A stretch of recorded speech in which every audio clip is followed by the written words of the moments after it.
Yeah, g'day guys, it's your old mate Big J here, and welcome to another edition of Aussie Boxing Talk. So today what we're going to do is something a little bit different. Sorry, I fucked this camera up. We're going to be doing something a little bit different today. And what we're actually going to do is I'm actually going to talk about, Australian boxing, what's going on now. I want to do a top 10 list. Now, I love doing top 10 lists. I've been watching Watch Mojo on YouTube for years. I think I discovered it maybe 10 years ago. And I've always liked countdown lists, mainly because I'm of the Rage generation or the top 40 generation. I don't know if I know Rage doesn't happen anymore, but I don't know if the top 40 happens anymore, but I'm a fan of good countdown list. So today I want to talk about, and I'll do many more lists depending how this one goes. I mean, hopefully I can get over 100 views. I really would like 100 views for this, just to see how it goes, but I'm going to be doing the top 10 world title fights to feature Aussies. All right? Now, for this list, they're all going to be winners, well, with the exception of one. And they have to have won the belt from a champion, so no vacant titles. All right?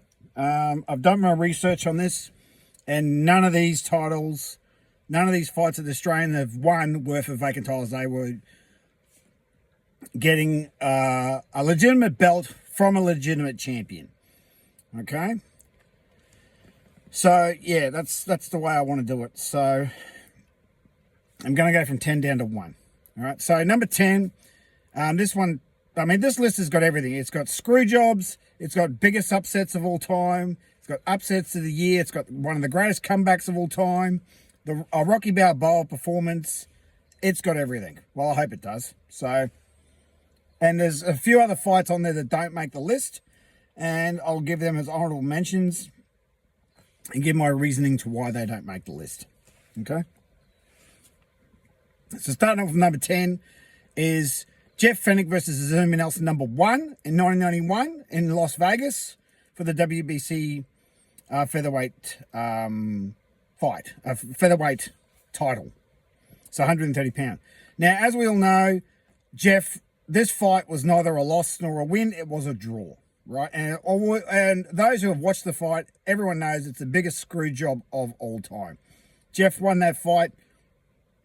It was a 12-round fight. Jeff won that fight 10 rounds to 2, 9 rounds to 3, and they gave it a draw. I'm pretty sure one judge gave it heavily in Jeff's favour, another judge gave it heavily in Azumi Nelson's favour, and one judge declared it a draw. All right, so one of the biggest screw jobs in not just Australian boxing history, but boxing history, right? It was on the Razor Ruddock, Mike Tyson undercard, and even Mike Tyson said it was a screw job and Jeff Fenech should have won.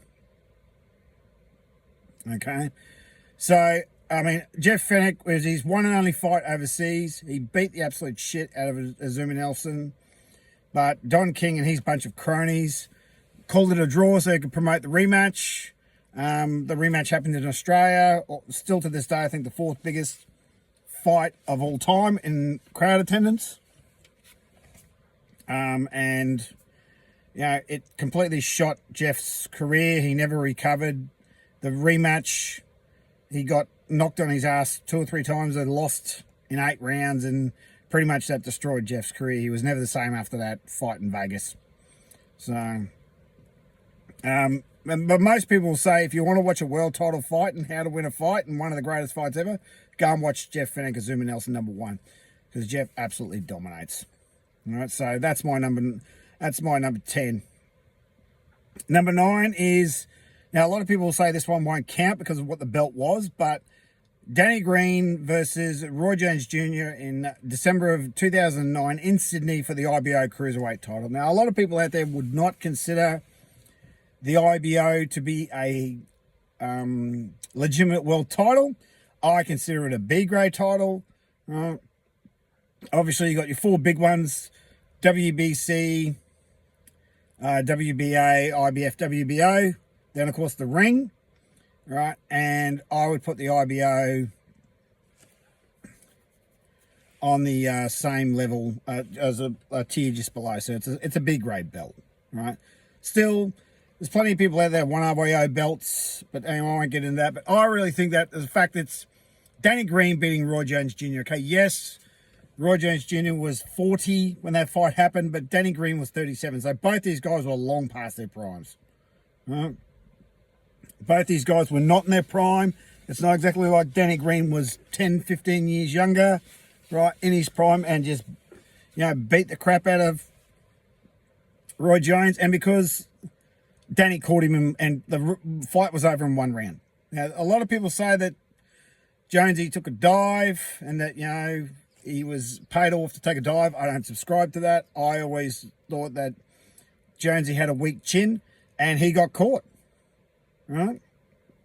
You go look at any other fight. I don't think he took the fight very seriously either. Right? Roy Jones' defense was so great because I think he always had a bit of a glass jaw, and Danny Green proved that. I mean, this fight wasn't even at cruiserweight. It was like I think they weighed in at 182 or something like that. So 180 pound.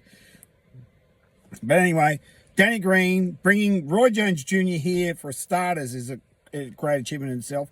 At the time, it was the highest pay-per-view buys of Australia. I think that record's been broken since, but at the time, it was the highest pay-per-view fight of all time in Australia. Even succumbing to Monday in Green number 1. Right? So, I think it deserves its spot on the list. It's way down the bottom of the top 10, but it still deserves its spot. So Danny Green versus Roy Jones Jr. for the IBO Cruiserweight title in December of 2009 is my 9th pick. 8 is just, this is a fantastic fight. And I think a lot of you out there probably didn't even know where it happened. Sam Solomon versus Felix Strom in Germany in 2014 for the IBF middleweight title. Sam Solomon was 40 or 39 or 40 when he won this fight. I believe that Sam Solomon still holds the record for being the oldest fighter to win their first maiden title, right, at 39, 40 years of age, right? It was an absolutely fantastic achievement, right? So Sam Solomon went over to Germany, beat a German in Germany, and got the decision, okay? It was a Rocky Balboa performance. It was probably the fight of his career, or it was the fight of his career because he won the IBF middleweight title. Right? To do that in Germany against the German, absolutely. At 39, 40 years of age, considering all the bad beat that the two mundane losses with the WBA Super middleweight title, not so much the third fight, but certainly the second. The second fight, Chuck beat the absolute shit out of Sam Solomon. That was, I think, 7 years prior. That was 2007. So to come back at damn near 40 and win a world title in Germany against a German and Felix Strom, who was no slouch. Yes, he was at the tail end of his career, but Sam was still older. Well, it was an absolute achievement in itself. Right, so that deserves, this deserves a list. This deserves to be on the list without a shadow of a doubt. Okay, number 7 is the All-Aussie fight between, still to this day, the best All-Aussie fight between Barry Michael and Lester Ellis for the IBF Super Featherweight title in Melbourne of 1985, July of 1985. All right. Lester only won the title in February of that year from the Korean fellow whose name I can't remember and not going to pronounce. Defended once, then fought Barry Michael. Now, the significance of this fight is that it was a 15-round fight and one of the last 15-round fights ever. I'm pretty sure it was the last world title fight, 15 rounds in Australia. Right, and the fact of the age gap, that Lester was only 20, right, and Barry was 30. So Barry Michael being 30 years of age back in 1985, well, you were considered you're on your way out. Middle age for a boxer. So 30 was getting on, right? And considering he's coming up someone 10 years younger than him, right? Excuse me, a lot of people thought that Barry Michael was the underdog and Lester would take pretty good care of him. Right? But 15-round fight, Lester took the first half, Barry come back and won the second, got the win, and it rejuvenated his career for the next 2 years. Similar to when Danny Green beat Roy Jones, I think that win extended Danny Green's career by another 6 or 7 years. I believe that if he lost that fight, he would have retired for good. Same with Barry Michael. If he didn't beat Lester, he would have retired in 1985. But he went on to become the most successful IBF champion super featherweight champion we've ever had. Held the belt for another 2 years, and then when lost to Rocky Eldridge in 1987, he gave it away, and he's pretty much become one of the best commentators out there. So if you haven't seen it, look it up on YouTube. It's worth the watch. So Lester Ellis versus Barry Michael for the IBF super featherweight title is my number 7 pick. Number 6 is one of the best comebacks of all time. Jeff Hitman Harding versus Dennis Andrews for the WBC light heavyweight title in, I think it was Atlantic City back in 1989. Right. Still to this day, there's only 3 Australians that have ever won a world title in America. All right. George Kambosos Jr., Sky Nicholson, Jeff Hitman Harding. That's it. Those are the only 3 Aussies to win titles in America. Actually, no, win titles. No. Sky didn't win a title in America. Actually, did she? Yes. I'm pretty sure Sky won her. Well, she certainly defended it in Vegas. I don't know if she won in America. I'm not 100% sure. I'd have to look it up.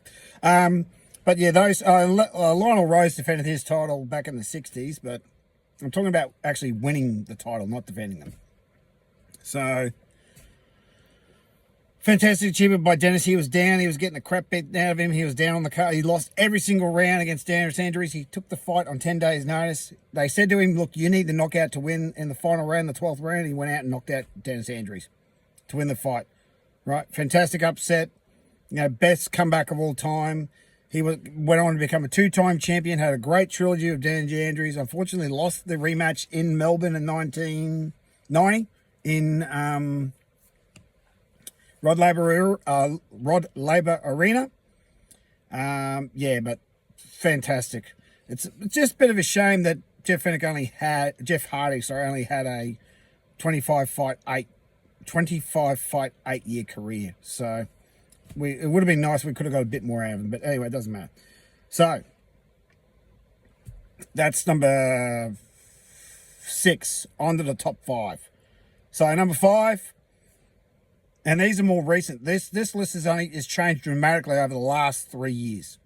It really has. Number 5, Jai Opetaia versus Mias Brius for the IBF Cruiserweight title on the Gold Coast in 2022. Right, Jai absolutely deserves a spot on this list. To be an underdog, to go the full 12 rounds with Mias Brius is an absolute beast at cruiserweight. Absolute beast at cruiserweight. To get his jaw broken in not 1 but 2 places and still come up with a win, a fantastic achievement. He won that fight 8 rounds to 4.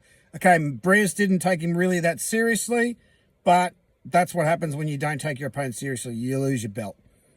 So, massive achievement for Jai, the upset of the year in 2022. And the way he did it was just absolutely fantastic. And, of course, in the rematch, he beat Brius again. And, of course, the first fight was better. But that fight in 2022, absolutely phenomenal.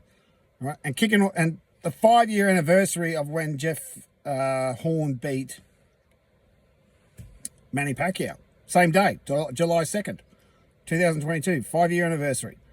Right. So, Jai Opetaia, fantastic. Number 4, George Kambosos Jr. versus Teofimo Lopez, right, in 2021 for the unified, so WBC franchise, WBA Super, IBF, and WBO and Ring lightweight titles. Upset of the year, right, massive achievement. The most significant fight probably any Australians won, bar one. Right, bar 1, which is coming up on the list. And for George to go overseas, wait a whole year of that Triller and all that crap that happened. George knocked him down in the first round, right? Got knocked down in the 10th, got back up and won the fight. He needed to win the 12th round, right? By the round 10, it was 5 apiece, and George won the last 2 rounds to claim the fight. So it's absolutely phenomenal performance by George. Unfortunately, he lost the 2 fights against Haney, came back with a win against Maxi Hughes and fought Lomachenko, and unfortunately come up short. But that win in 2021 is absolutely phenomenal. I mean, what he did, how he achieved it, what he did, he put Australian boxing back on the map. So the podium, the top three. Now, a lot of people probably don't know this fight actually happened, or probably don't know it even existed. But for my mind, Daniel Geale versus Felix Strum in Germany for the unified title, which was Daniel Geale's IBF middleweight title against Felix Strum's WBA super WBA middleweight title. So, you know, the top title, the regular belt, the super belt, right? To this day, Daniel Geale is the only Australian to ever win a unification bout, male or female, right? He's not the only one to compete because George obviously had the undisputed against Devin Haney, right? Tim had his unified title just recently against Sebastian Vendora, which he lost. Right? But Daniel Geale is the only Australian ever to win a unification bout. So he went over to Germany, like Sam Solomon did a couple of years after. This was in 2012. He went over to 2012. He went over to Germany, fought Felix Strum, who was a long-reigning champion, right? And Daniel beat him. It was a split decision, but he beat a German in Germany. And that had never been done before by an Australian. Right? And first ever to win a unification bout. So go and watch the fight. It's fantastic achievement. And Daniel Geale never got the notoriety that he deserved. Right? The only reason anyone cared about him because he fought Choc. But his career is phenomenal. In my opinion, he's got the best international resume of any Australian fighter ever. He fought Triple G. He fought Miguel Cotto. Right? He fought Felix Sturm. His international resume is phenomenal. I think it beats anyone previous or since. In my opinion. Right? In my opinion. He was in the biggest... He headlined Madison Square Garden. No other Australian's done that. George fought Lopez. That wasn't an MCG. That was in the Hulu Theatre, the small one. Right? He fought in the actual garden. So no other Australians headlined a match like that. So Daniel Geale deserves full props. Now, number two. Lionel Rise versus Fighting Harada for the undisputed bantamweight title in February of 1968 for the WBC, WBA, and Rig magazines. 15-round fight. Not Fighting Harada. Lionel Rise had to travel from Australia over to Japan and take on the long-reigning Fighting Harada, who was probably on the pound-for-pound list, actually, against, speaking of George, after he beat Lopez, was on the pound-for-pound list. I believe he was number 6, because after Lopez beat Lomachenko, he was on the list, and then George beat him. And I don't think an Australian a born and bred Aussie, has ever been on the pound-for-pound list before. Not to my knowledge. If someone has been, please put it in the comments. And not Cannon Costa, Victor Chinian, of course, not those two. Born and bred Australians.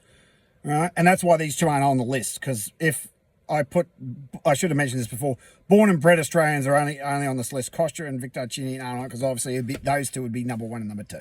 Simple as that.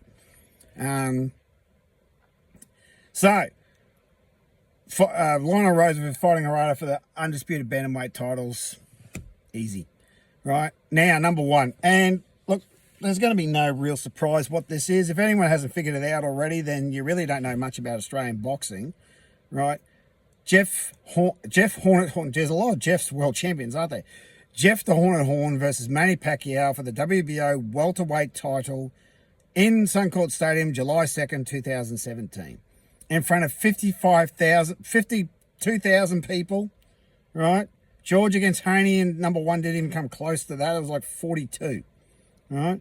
I don't care what you say. Nothing is ever going to be bigger in this country when Jeff beat Pacquiao, because Jeff didn't have a hope in hell.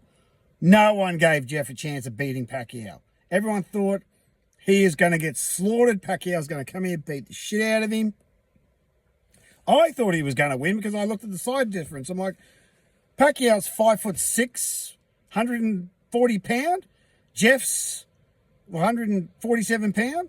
Jeff's 5'9". He'd be at least 165 by the time he gets into the ring.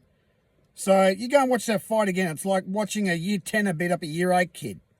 Right? Jeff was a lot bigger than Pacquiao, and I wasn't surprised that Jeff won because Pacquiao was not in his prime, 38 years old, and didn't take the fight seriously. And Jeff got the biggest win of all time, right? You can't beat, it's Pacquiao, for God's sake. However, I will say this. If Sam, God, what's his name? God, I can't remember the kid's name now. I've run a total blank. I can't remember his name. But the kid that's fighting, Sam Goodman, who's fighting Inouye on Christmas Eve this year for the undisputed super bantamweight titles. If Sam Goodman wins that, that is the #1 victory in Australia of all time. It beats Pacquiao, because I don't know if Pacquiao was on the pound-for-pound list back then. Probably he was. But to beat a 2-time undisputed, undefeated champion, that's #1. That's if it happens. All right. So Jeff versus Pacquiao, #1. Always have been, always will be, unless Sam Goodman gets the job done, which I seriously doubt. Yeah, so that's the list. Now, honorable mentions. Recently, Liam Paro beat Matias, Cyril Matias in Puerto Rico. To do that in Puerto Rico, never been done before. Got the win, dominating performance. Yeah, it's not on the list because Prius, he wasn't really a big name and really didn't have a good resume, but he's just there. Johnny Fermichon, when he won his belt back in the 60s, I don't really know much about that fight. And, of course, Billy Dibb when he won his IBF featherweight title. I'm not 100% sure if he won that belt or if it was vacant, so I've left that off the list. But there's the list, guys. The top 10 world title fights featuring Aussies. If this video gets over 100 views and 100 likes, right, put your comments in, say I'm full of shit, say what fights I've left out, right, say, oh, your order's crap, I have this one above that one. I don't care. I want to hear your opinion, right? It's getting dark, so I need to take my sunglasses off. So have yourself a great day. Tackle a bull, wrestle a croc, harden the fuck up. I'll put this out, and hopefully we'll get to have another video soon.